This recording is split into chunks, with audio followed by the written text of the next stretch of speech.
Hello and welcome to today's webcast on developing work-based learning opportunities. My name is Eliza Lambert. I'm a career support specialist at the Center on Transition Innovations at Virginia Commonwealth University. I'm really excited to have you all here with me today.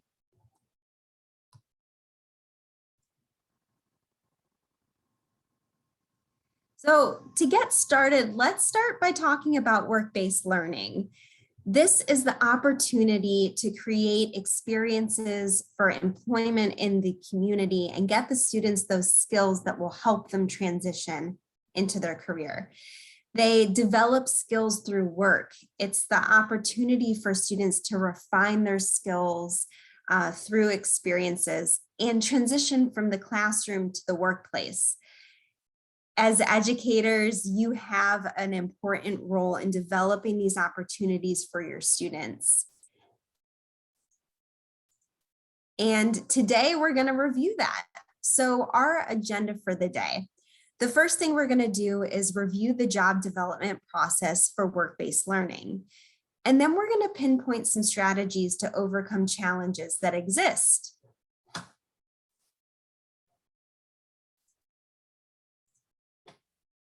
So job development is a part of the supported employment process. And from going to different schools and talking with different educators, this seems like the most daunting task, but I'm here to let you know that you already know a lot of these things. And we're just going to put it in a process for you. So the first step in working on developing work-based learning opportunities is to know your students. The second step is making a plan. And just as a reminder, I'm going to go into each one of these in more detail. Part of making a plan means contacting the employer and researching the business.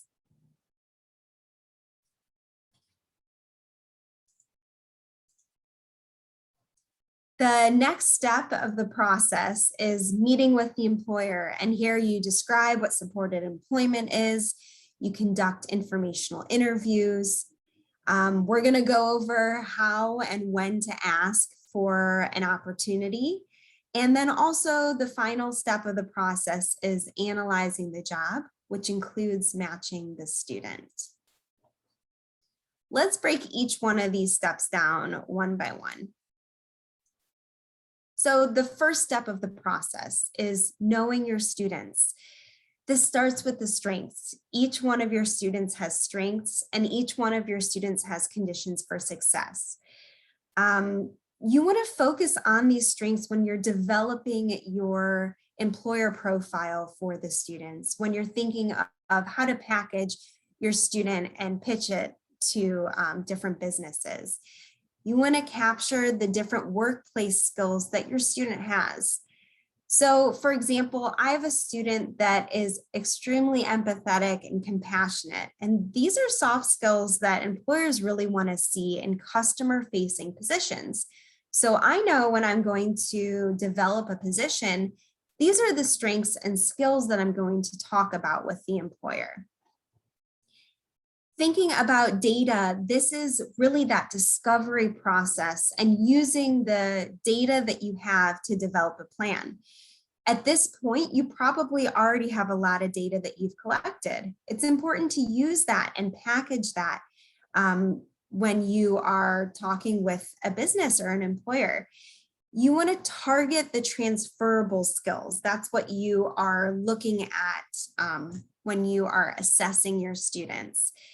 And this information is what's going to help you to develop positions for your students.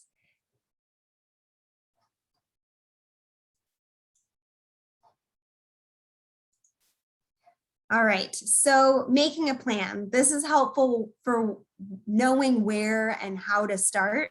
There's really two questions I like to ask at the beginning. Who will you target and who do you know? These two questions are great to help you start resource mapping. And what I mean by that is I personally like to type in the school address into Google Maps, and then I search for what's around the area.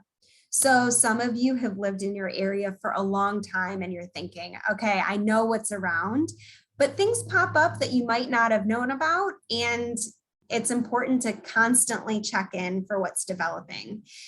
So an example of this is I was working with a student at a local school, and she had the career interest of being a librarian. So she'd already been working at the high school. She'd been working with the librarian there, and we were looking at opportunities in the community. So I typed in the school address and I searched for nearby, and I found out that there was a library that was less than half a mile from the school. I knew there was one in the area, but that distance was really great and made it accessible for the student to actually go there after school. So that's just an example of sometimes you don't always know what's around. And then thinking about who do you know? This starts with you. It can also start with your student and their network, but you should think about who you know and who works in the area. That person does not have to be the boss or the CEO. They can be just an employee that works there, and that is really helpful. This is the person that's going to help you connect and get into a business. So an example of that, you might have a hotel in your area and you might know a hotel employee. They connect you with the manager, and that manager helps you get jobs. I know this sounds really simple, but think about it and in a way that you're developing positions too that aren't just typical positions. So you want to get creative. When you're thinking of jobs, branch out and think about other positions. So for example, do you have any students that are interested in technology? Well, hotels have reservations and they have databases and data entry that they need to have done. What about students who are interested in HVAC or engineering, or maybe marketing or event planning? All of these industries exist within the hotel industry. Job sites are whatever you make them, and it comes back to that one person who you know. So I think after this presentation, it would be helpful to even just sit down and reflect on who you know in the community.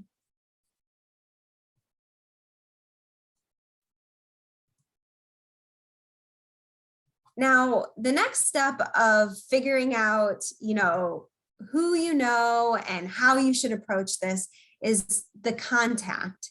This is now you're planning it out. You're figuring out what's your pitch. How will you reach out? Who are you reaching out to? Knowing exactly what to say seems scary, but if you have a plan, it's actually really achievable. In your pitch, you want to capture that you are helping out their business. From the business side, they want to know what they're getting from this opportunity. And when you're pitching it, it's really important to market your school, be proud of your students. How I would phrase it is, I have a pool of students who are from the local high school and they're interested in having their first employment opportunity. These are students that might be staying in the community when they graduate. I know a lot of students tend to stay in the area or they go elsewhere, but you can pitch it like that as well, saying that these are individuals who will be staying, some of them might stay in the area. This would be a great first job for them to get, thinking about employment and even long-term employment. You can even share that this is a whole new market for this industry or for this business. So let's say you have 10 students that you will be placing in one business. That's 10 students and their networks, so their families. That's also your school. Now you have this partnership, this collaboration. You'll be giving a lot of business to this business. So those are all things that you want to share when you're thinking about how you're going to reach out to someone.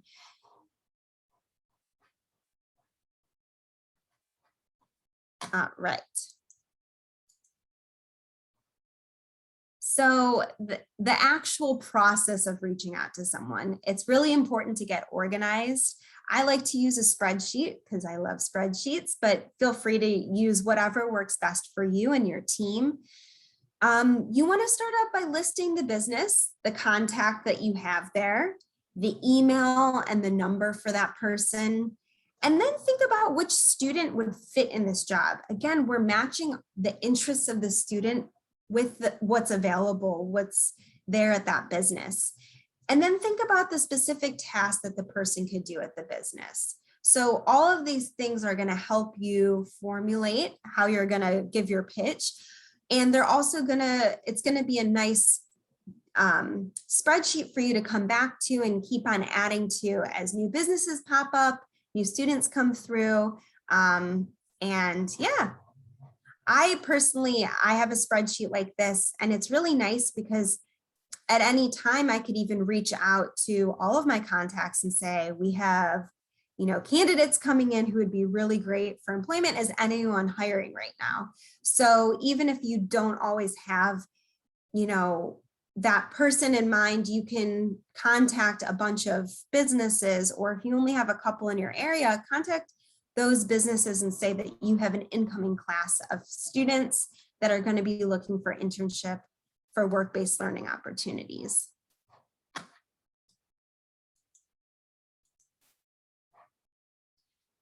Before you reach out, so we are still at the step right before you are reaching out to the business, you need to research the business. Be prepared. I don't want to sound cheesy, but it's kind of like when you go to a business without knowing anything about them, it's kind of like showing up for a test without studying. You've got to know who you're talking to, know the mission statement of that business, the vision that they have, the number of employees. Maybe they have initiatives. Maybe they have a diversity, equity, and inclusion initiative about hiring individuals with disabilities. That would be a great in for the business to say you have candidates that would be, a perfect fit for their business.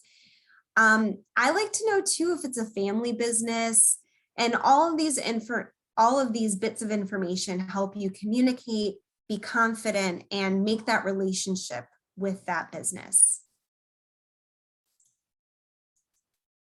Okay, so now you have developed your plan, you've gotten organized, you have researched the business, and you know your student strengths. It's time to reach out and to meet with that employer. So when you're meeting with a business, the first thing you do is you want to describe what supported employment is. A lot of businesses are open and wanting to participate in supported employment, but don't know what it is and don't know what that brings to the table. So that's your job, to inform them. It brings value to a business. You are addressing business needs, and it's also highlighting the job seeker's assets. So you talk about how when you have a job that matches what a student is interested in and that matches their skills, they're going to be more motivated to come to work, to really help that business. And then you talk about the supports that you provide on the job site. So you're not just sending a student to an internship and saying, all right, have fun, good luck. You're there to support them. So talking about that relationship, how you provide additional support for the students and for the business.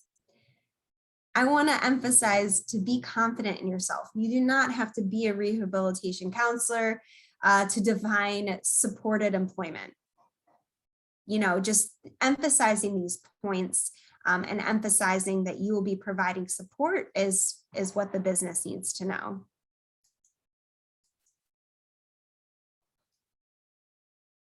What does this meeting that you have with the business actually look like? The term for it is having an informational interview. Really what you're doing is you're learning about the needs and the positions that exist at that business, and you're getting a foot in the door. There's some questions that you can ask to learn this information. I like to ask, tell me what a typical day looks like in this business, or tell me about, tell me about your job, tell me about what happens here. You can ask to learn about entry-level positions as well, because that's going to give you information on how to match your student to what is needed in that business. And then you can talk about what skills do you want to have your employee to have. So this is a way to really interview that business. You're making them feel very important, having them educate you on, the day-to-day. And then you are thinking about, okay, I have students that match this interest. I have students that have these skills.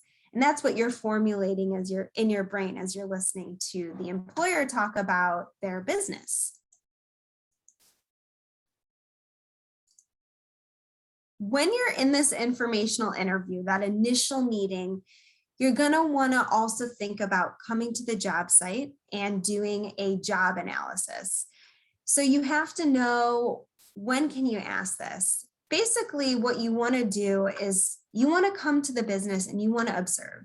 This is going to give you information on what those skills look like, what your student needs to have, and maybe some hidden gems of what isn't happening in the business that needs to happen. I have an example further along to explain that a little bit more. But when maybe your informational interview is on the phone or over email or over Zoom, you want to ask if you can pop in and see what a typical day looks like. You just want to come and observe. So I like to ask to learn more and say, I'm really curious about, the day-to-day and what it looks like. I'd love to see if this would be a good fit for students. Can I pop in and just check out, 15 to 30 minutes of what a day looks like? And from there, you will analyze the job. So now you've gotten your informational interview, you've talked with the business about coming in and observing. And here are the things that you want to observe. You want to observe the environment. So you want to look around and see what the environment is like. Are there a lot of people? Are there not a lot of people? Is it indoors or outdoors? You want to note the job tasks that exist and kind of keep your brain going on potential tasks that could be done. So maybe they don't have a lot of employees and there are things that aren't happening that need to happen. That is a natural potential task to think about. And then also you can look at the workplace culture. That can be really important for really anyone looking for a job. So those are all things that you're thinking about. And again, this doesn't have to take long. You can pop in, observe, walk through, and you get a really good feeling of what the business is going to be like.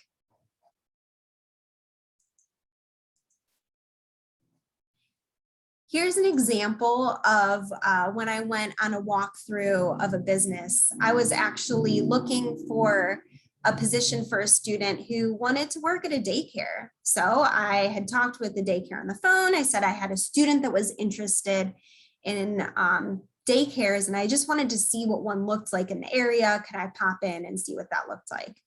So they let me come on in and I analyzed the job. I looked at what a teacher assistant could be like in this position.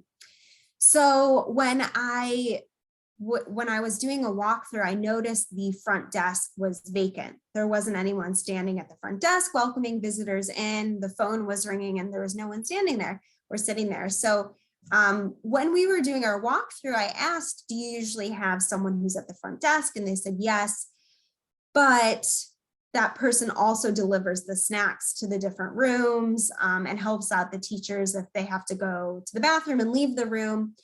So I asked, okay, so who's answering the phone and greeting people when that person's not there? And they said that their director does that. So I asked, would this be an opportunity for my student to work where they could deliver the snacks, help out teachers, maybe even read books so the teachers can develop lesson plans and sanitize, wipe down areas, because daycares, you need to do that a lot. And they liked that idea.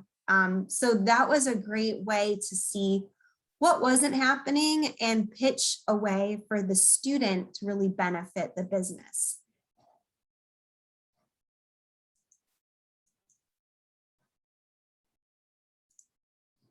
So the next part of, you've met the business and now you are talking about your student.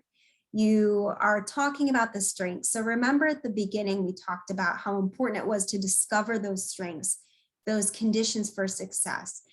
Now, as you've packaged that and you share that with the business, you want to give examples of work skills that the student has, and talk about support needs, and also bring a resume. So in this conversation, sometimes businesses will ask me what the specific disability is of the student or students that I'm bringing in. That's kind of common. What happens in that situation is I like to reframe it, because it's not my job to disclose someone else's disability.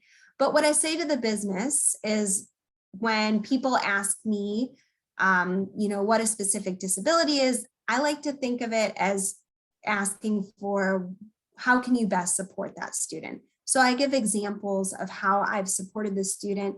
You can share examples of what you've done in the classroom that have been helpful to support the student. So maybe transitioning from one thing to the next, providing a checklist is really helpful for them. So then usually employers are like, oh, okay. So that's just an example of, providing that information and packaging it in a way where you're still strengths-based and focusing on what the student, what they're good at and what their skills are.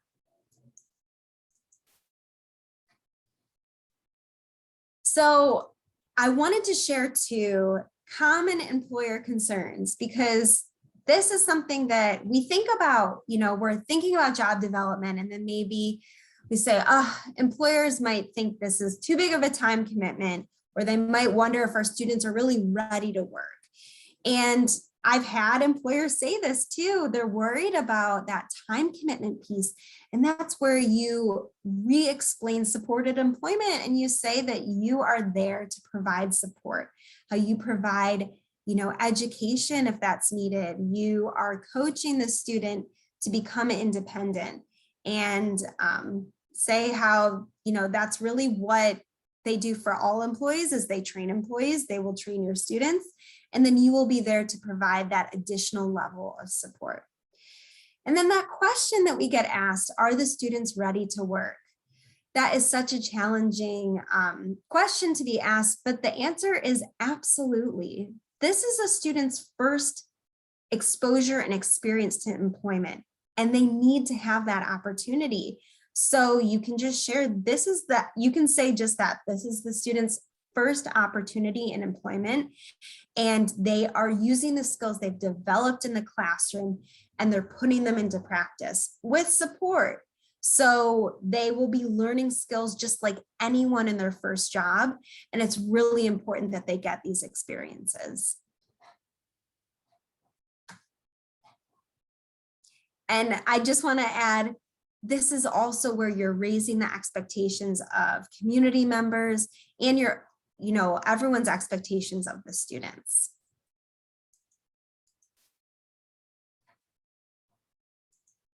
So some other strategies.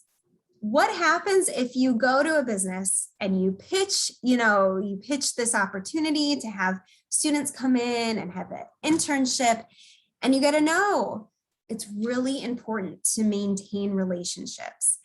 A no is not always a no for a business. Sometimes it means they just don't really understand, what you're explaining, what an internship would be, how many hours a week it would be. They might just need more details. I also like to emphasize it's important to maintain this relationship. It might be a no right now, but it's not a bad idea to, in the summer, say, hey, we have a new class of students coming in. We're so excited to develop partnerships in the community. I'd love to, revisit the idea of having students come in for an internship. Also, a business might be, this would be an opportunity to talk about the concerns that they have. Maybe they're worried about having too many students into a workplace, and you can talk about that. So if they're worried about having 5 or 10 students, you could ask what would be a more digestible number for them to start. And then we can see how that goes and maybe add a couple more students. And then another big concern about developing opportunities is this sounds like a lot. So it's important to get organized. Reducing your time. You do these things already. This is just a process of how to do them. So you can, again, use that spreadsheet that I mentioned. You can find these opportunities in your community by just, using that spreadsheet, getting organized, and thinking about even breaking it down into reaching out to one person a week or things like that that make it more digestible. I wanted to go into an example of what happens if you still get a no, because it's not always a no permanently for job development. So I had a colleague of mine that introduced me. So they emailed and introduced me to a business, and it was a business in the Richmond area. I gave my pitch and they responded and they said, not the right time. I was able to go on and do, I had done an informational interview on the phone, and I came on site, did a job analysis, gave my ideas of, how this could be a great job. And I got the answer back, not the right time. Reached out again and I got the same response. And then I reached out again and I suggested something different, which is something you can do as well. Doesn't always have to be for an internship. You can ask for a job shadow, or you can ask for an informational interview for your students to do. So I asked for an interview workshop, and the business loved that idea. They actually devoted a couple hours of their day and they worked on interview skills with our students. So just a reminder that you shouldn't close any doors, especially because there's not always tons of options. It might just be communicating and coming to a consensus of what would be not a big time commitment for the business, or maybe what meets their initiatives or things like that.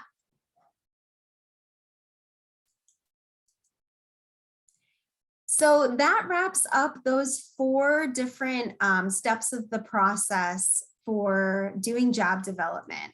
If you recall, we talked about knowing your student, making a plan, meeting the employer, and analyzing the job. All 4 of those steps are what are going to help you develop positions for work-based learning opportunities.